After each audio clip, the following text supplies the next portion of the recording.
We've come out here where we had the scent laid earlier today. We've seen a party melon and possum and the couple of wallabies, tocky and a couple of wallabies, and the tocky hawk is still there doing its thing. Yeah. So now we're just going to make our way back home. But, try and find our way back home. Don't know what we'll make, but we'll make an effort. In pig soup, we might have to sleep here tonight. So,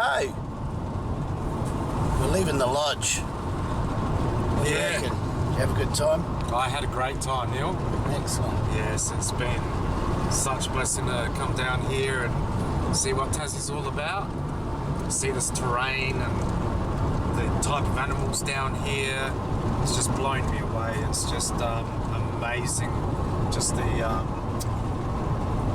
diversity of animals and plants, and just incredible. It's so much cover, so much understory out there in that vegetation. I could see how the Tassie tigers survived here and just continue to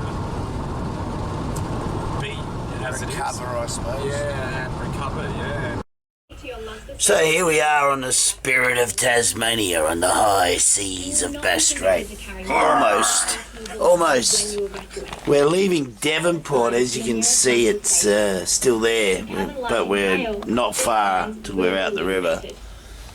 We're heading over to little old Adelaide town. Yeah. Take Mark back to Gawler and then catch up with a few folks over there. We got a lot of Thylacine stuff to do on the mainland. Oh yeah, plenty. And we've got a radio interview coming up on FM. Right. Yeah, I forgot about that. We've got a radio interview to do. We've got to catch up with the professor. Yep. We're going out east of Adelaide, out into the Mallee to check out some stuff out there. Yeah. I sound like an ex-singer of a rock band because I'm the ex-singer of a rock band. So don't worry about that, I'm just a bit croaky. But anyway, we're having a quiet beverage. Coopers, you owe me.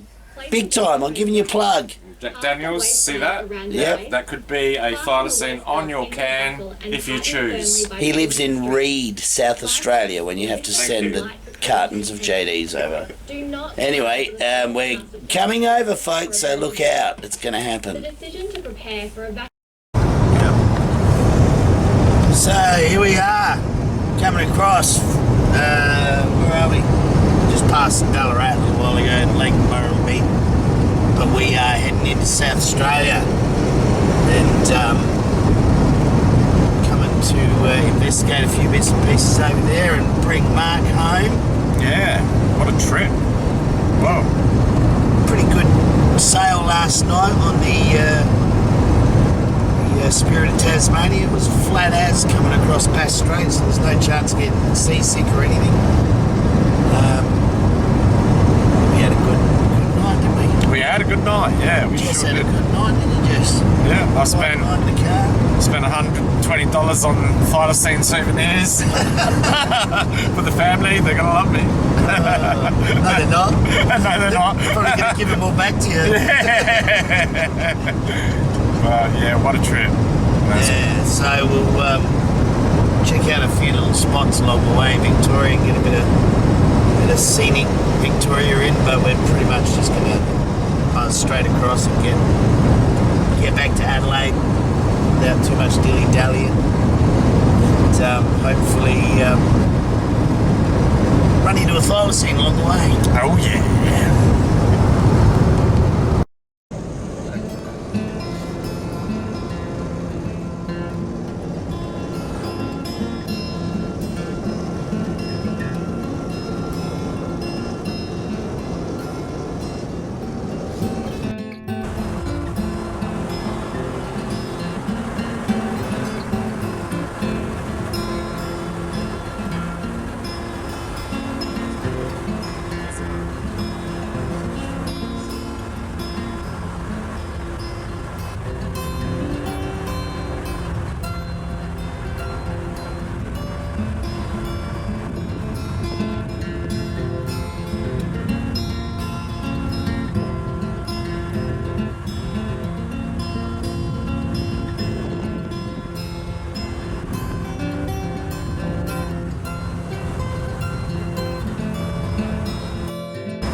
to Dust Bowl, South Australia. The home of everything expensive.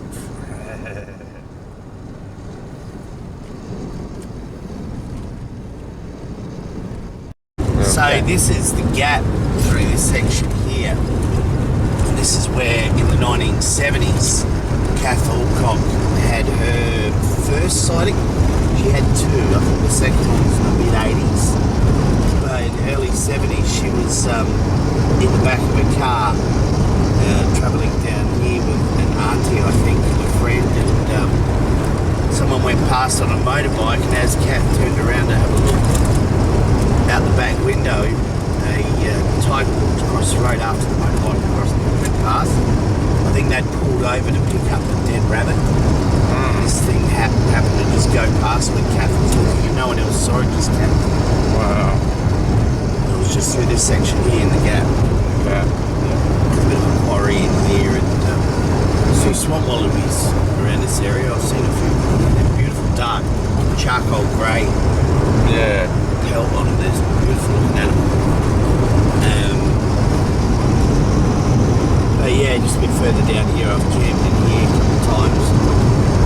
Filmed a few black yellow-tailed cockies and stuff. It's a nice part.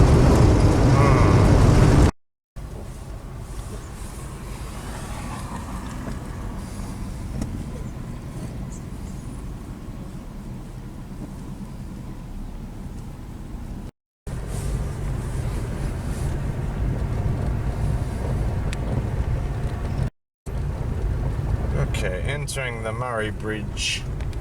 Murray Bridge. Here, in the heart of the Famously Murray. known for being the bridge on the River Murray.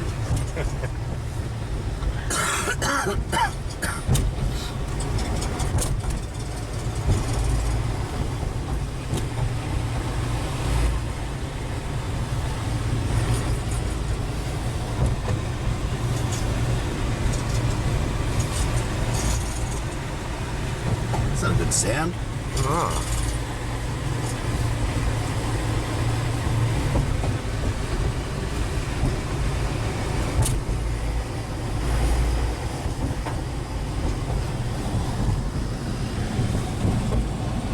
Those are the bunyip is down there.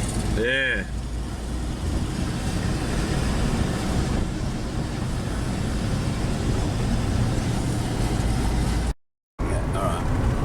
Yeah, so Neil, end of the year in 2020, on the last day of the year, at 1:20 p.m. in the afternoon, a friend of ours, their family went away over to the Murray River, and they left their son home, 19-year-old Aislinn, and he actually rang me around about 1:30, 1:35, and he was pumped, and he was saying, Mark, this quadruped animal has just come running up and attacked one of our chickens, and can you come please? So I got there, I would have got there 10, 15 minutes later, so I was there not that long after It actually happened. yeah. And and Aislinn ran through it with me. He basically saw a quadruped-like animal, and it came in from the southern end, took one of their chickens. The chicken's wings was wrapped around the animal's head, so he didn't get a really good look at its head, but he said the way it moved was very unusual, and what he did notice was as the animals turned right away from him and running off with the chicken in its mouth, he noticed a stripe on each side of the rump running down the leg. As, Just one stripe. yeah, one stripe on each side, Yep. running straight down the leg. So going over the back, Yep. down the leg, on the rear leg. Yep, and running down both sides of the back of the leg there on the rump. Okay. Yep, and So it was up here somewhere, wasn't it? yeah, it's just up here where as we go over this rise, Yep. we come down, and then I should be able to. It's on our left. It's on our left, yeah, and I'll swing it into the gully where the animal ran up and took the chicken from. So we've got, you know, predominantly vineyards on this left side, which runs up to the house where the sighting took place. Keep in mind, Aislinn saw this only meters away, and then came out from the kitchen. He was looking through the window, and then came out from the kitchen door and got a good look at her as it's run away. So as we just come down here a bit more, keep going a bit further, we've got a dam down here on the right. Yep. And then we just go past that dam a bit more, and it'll be about another 100 metres past the dam, 200 metres, and it'll be up this rise here. On the left. On the left, yeah. So we'll just get down here a bit further, and when I get to the spot, I'll swing it around. It's just going to be around the corner here where the old house is. Yep. Just remember the property. Yeah. I'll just swing it up here, and it's just up the top there. That's our friend's house up there. And up the top of the hill up there. the top of the hill there. That's where it run up to. From where? So what's happened is from the other side of the house, it's come into the chicken coop, which is on the left of the house there. Yep. And let me get my bearings right. And so it's on the left of the house there. What's happened is the animals come in, from the south. It's entered to where the chickens are. It's grabbed the chicken, and then it's turned to its right, and it actually ran westward out towards the vineyard here, and straight down this line here. Aislinn said he believed that that's where it was heading. So it was coming towards us. It was coming towards us, yeah, once it'd taken the chicken. Now we've got this old house here, Yep.